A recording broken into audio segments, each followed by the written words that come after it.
spring up again. Olá pessoal, aqui é a Carol do blog Reparável.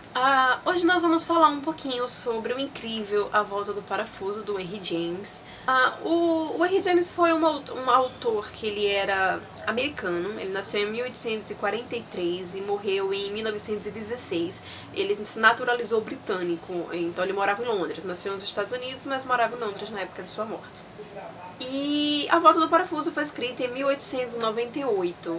É uma novela, que a novela é uma história que ela não tem nem tamanho de ser um livro, um romance em si, e nem tamanho para ser conto, e ela normalmente tem poucos personagens, o que é o caso da Volta do Parafuso. Mas então, do que esse livro vai falar? Esse livro vai falar sobre uma mulher.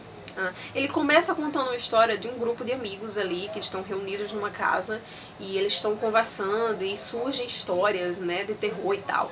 E aí esse cara vem com uma história dizendo que tem uma história que não é dele, que ele guarda um livro, um diário, onde essa história está escrita. E aí eles lá, né, nessa casa, e ele vem com essa história desse diário e que conta a história dessa outra mulher. E aí ele espera esse diário, ele diz, vamos esperar o diário chegar, e quando o diário chegar eu conto pra vocês o que é que se passou.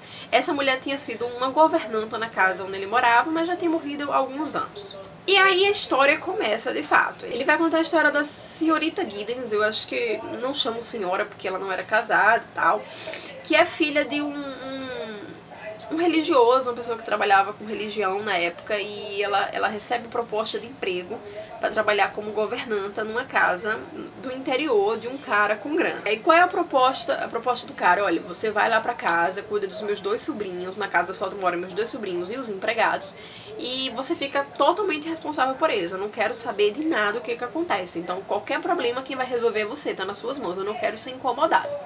E a senhorita Giddens fica meio desconfiada ali com a história, né, com a situação, tá, beleza, vai-se embora.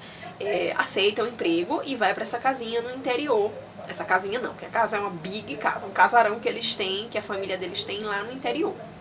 E aí ela chega na casa, conhece a pequenininha, a Flora, e o menino na época tá no internato, né, o Miles. E aí ela nessa casa, ela recebe uma carta enviada através do tio.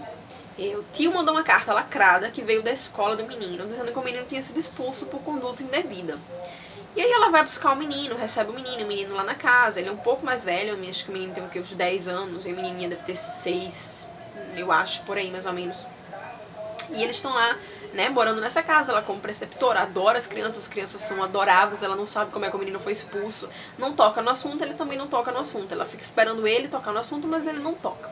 E é nessa casa, tá, né, os personagens básicos nessa história são essas duas crianças, essa preceptora, é uma senhora que trabalha como a senhora Grove, que trabalha como faxina, ela faz arrumação na casa, e os empregados menores, jardineiros e tal, mas que não aparecem na história. E aí assim que ela chega nessa casa, depois de um tempo conhecendo a casa, ela começa a... Ela sabe que a preceptora antiga das crianças, que a governanta antiga, morreu. Então ela começa a ver coisas estranhas na casa. Não necessariamente na casa a princípio. Aparentemente, assim, no início, fora, na propriedade, pessoas que não deveriam estar. Pessoas não, um homem que não deveria estar na propriedade. E ela fica, mas quem é esse cara? E daí ela narra pra essa governanta, ou pra essa cozinheira, essa empregada da casa, né, essa senhora Grove, as características físicas desse homem, que é um homem bonito, um homem charmoso, misterioso e tal. E aí a senhora Grove diz que as aparências, as características que ela deu pareciam muito com a do Peter, que é um cara que morreu, que ele trabalhava como empregado direto do chefe, né, do tio das crianças, mas que ele morreu. E aí ela fica naquela de, meu Deus, mas quer dizer que eu tô vendo coisas e tal, e quer descobrir mais, sabe? E ela acaba vendo umas coisas do que deveria e percebe que as crianças agem de forma diferenciada. Que elas são boas demais, sabe? Quando as crianças são boas demais, ela começa a desconfiar que tem alguma coisa errada na história. E aí, além desse Peter, né, ela começa a ver também a ex-governanta das crianças, a moça que morreu. A senhorita Jessel, ou é senhora, não sei se ela era casada, mas eu acredito que não. Aí a partir disso, são só acontecimentos bizarros dentro da casa. Essa senhorita Giddens tentando entender o que está passando, por que ela vê essas coisas, e achar que as crianças também veem essas coisas, porque outras coisas estranhas começam a acontecer com as crianças também. Então assim, gente, é um livro de 103 páginas. Eu acho que essa minha versão aqui da Landmark tem 103 páginas de fato.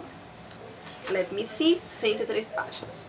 E o que é que eu tirei? Eu li esse livro, depois que eu li esse livro eu assisti o filme The Innocents, né, que é um filme que foi gravado em 1961, baseado nessa história, que são os Inocentes e tal. E tem um outro filme mais recente, que também chama-se A Volta do Parafuso, se eu não me engano, bem mais recente, 1990 e alguma coisa.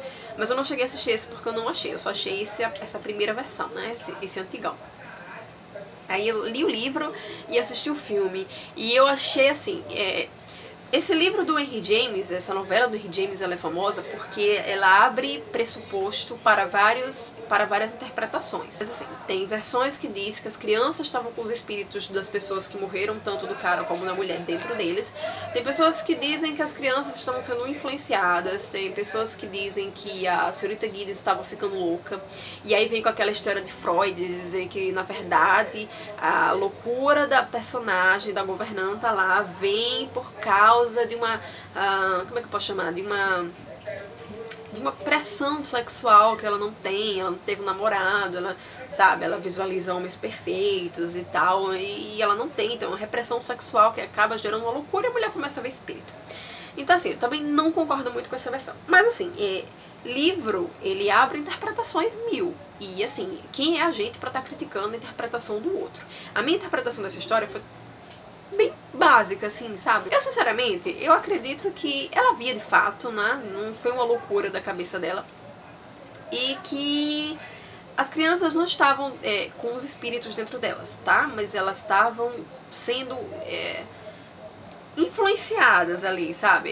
Eu não sei se é porque eu sou kardecista, mas eu não acredito muito nessa coisa de espíritos dentro das pessoas. Eu acredito em espíritos que influencia as pessoas. Então eu acho que foi um pouco o que eu senti dentro dessa história.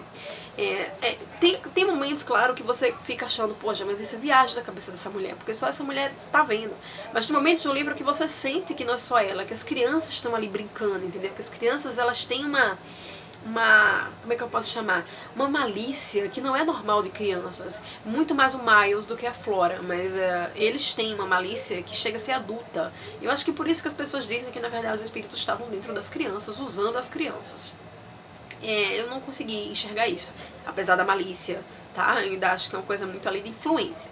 Então assim, é um livro que dá um terrorzinho, assim, né, mas muito mais pelo suspense. A senhorita Giddens, ela é muito curiosa, ela não é medrosa, então é uma personagem que mete as caras. Se ela tá vendo espírito na casa sozinha, um escuro, um breu total, ela desce as escadas e encara, cara, e ainda debocha, o que você tá fazendo aqui, entendeu? Então ela é dessas personagens debochadas, o que eu adorei nela.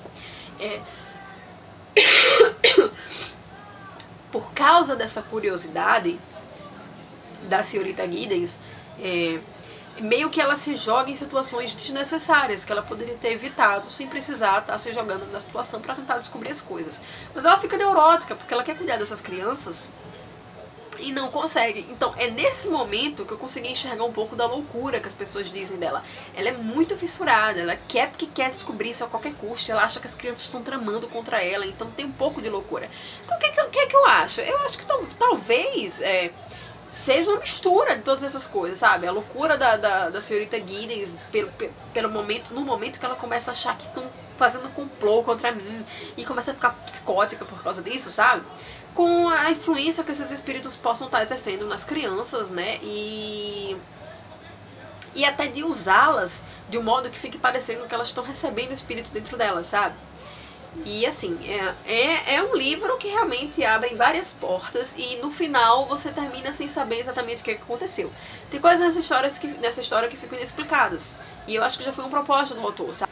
Quem é o pai do filho do Capitu, né? E assim, forever, cada um vai ter uma interpretação sobre isso. Então é muito o que acontece aqui.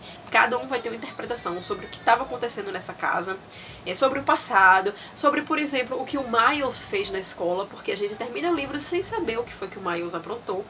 Então assim, aí no cinema, nesses Inocentes, né, nesse filme Os Inocentes, eles deram algumas explicações para algumas coisas e o autor puxou a corda dele para um lado. Por quê?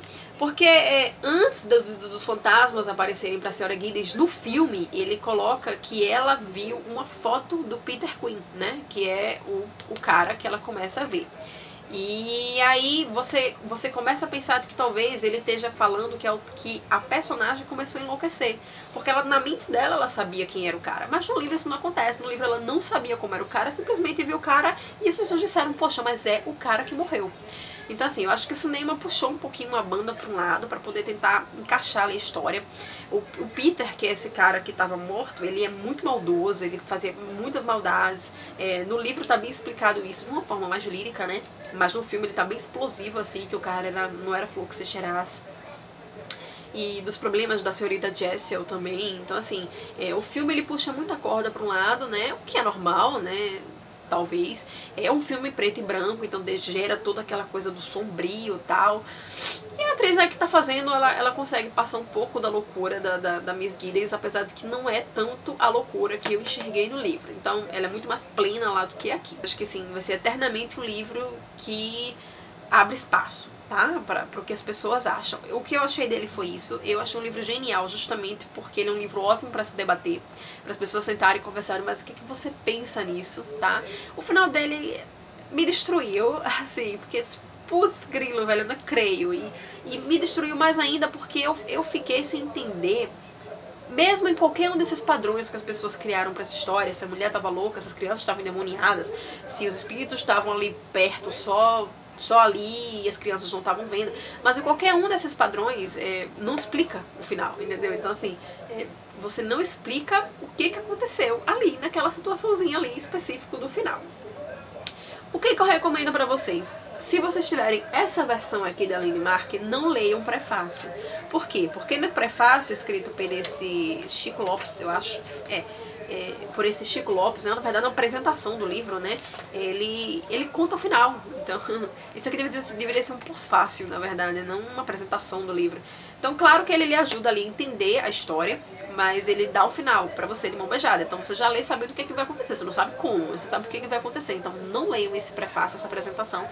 Leiam um livro, depois vocês voltam e tentam entender o que ele tá falando ali e tentar encaixar no que você pensou sobre ele. Um livro muito bacana, é um livro puxando pro terror, mas não chega a ser assustador, ele é muito mais suspense. Um livro muito bem escrito, que trabalha muito com os pensamentos da senhorita Giddens, né? Porque a história acompanha ponto de vista dela. Incrível, um livro incrível. Então é isso aí, gente, esse foi A Volta do Parafuso. Uma coisa interessante é que esse livro tem dois nomes, ele pode se chamar A Volta do Parafuso ou A Outra Volta do Parafuso. Algumas editoras traduziram de formas diferenciadas aqui. Na verdade ele chama The Turn of the Screen, que na verdade é a volta do parafuso mesmo, não é a volta, a outra volta do parafuso, né, como algumas traduções têm, mas é a mesma história, tá, não é uma continuação.